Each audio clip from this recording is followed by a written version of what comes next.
Hi hello नमस्कार, मी अश्विनी तुमचं सगळ्यांचं माझ्या एका नवीन व्हिडिओमध्ये स्वागत करते. तर आता मी इथं तुमच्यासोबत संध्याकाळचं रुटीन शेअर करणार आहे. तर ते बघण्याआधी प्लीज माझ्या चॅनलला सबस्क्राईब करा, लाईक करा आणि शेअर करा.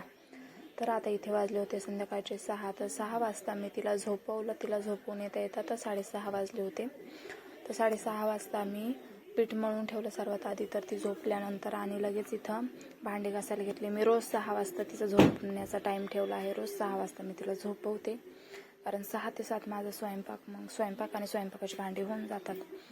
तर मग आता ती झोपली आणि ती मी पीठ मळून ठेवल्यानंतर लगेच इथे दुपारचे भांडे घासून घेतले, कारण दुपारी आरूला आप्पे आणि डोसे करून दिले होते. ते मी तेव्हाच घासते, पण नेमकी शिव पण उठली होती आणि तवा आणि आप्याचं भांडंही गरम होतं. तर म्हटलं चला नंतर घासू. आणि आता इथे मी पटकन पोळ्या करून घेते, कारण ती उठायच्या आधी मला सगळं करावं लागतं. आता त्यात 2 पोळ्या केल्या आणि लगेच ती उठली होती. रोज तर तिच्या आजीच झोका देतात, पण नेमक्या आज त्या आरूला घेऊन खाली गेल्या होत्या. तर मग मलाच द्यावं लागत होतं झोकाही आणि स्वयंपाकही करावं लागत होता, दोन्ही कामं. त्यांना वाटलं होतं ती झोपेल, आता झोपवली असं, पण ती नेमकी उठून गेली. तर मग आता इथे मी पटकन पोळ्या करून घेते. तर 2 पोळ्या झाल्या आणि लगेच ती उठली. मग आता मी पटकन गॅस बारीक केला, पोळी येता जाता भाजले आणि गॅस बारीक करून पटकन तिला जाऊन परत झोपवून दिलं. परत 15 मिनटं तिथे गेले, 15-20 मिनटं परत तिला झोका दिला. मग तेव्हा ती झोपली.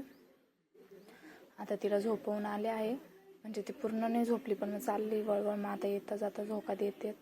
पटकन पोळ्या करून घेतल्या, तोपर्यंत तिच्या आजी आल्या आणि मग त्यांनी तिला झोका दिला.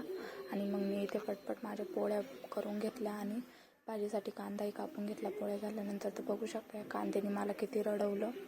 आपला सगळ्या बायकांना रडवणारा हा एक कांदा.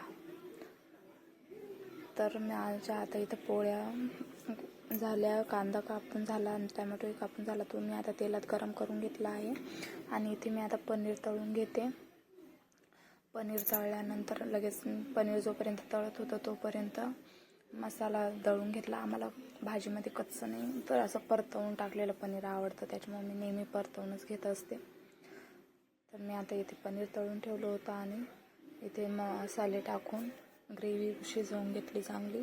5 मिनटं थोडंसं पाणी टाकून तेल सुटेपर्यंत ती चांगली परतवून घेतली.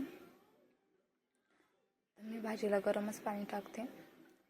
तर मग आता इथे माझी भाजी बनवून तयार झाली आहे. तर आता भाजी 5 मिनटं उकळी येईपर्यंत कोथिंबीर टाकून शिजवू दिली. तर चला बाय, भेटूया पुढच्या ब्लॉगमध्ये.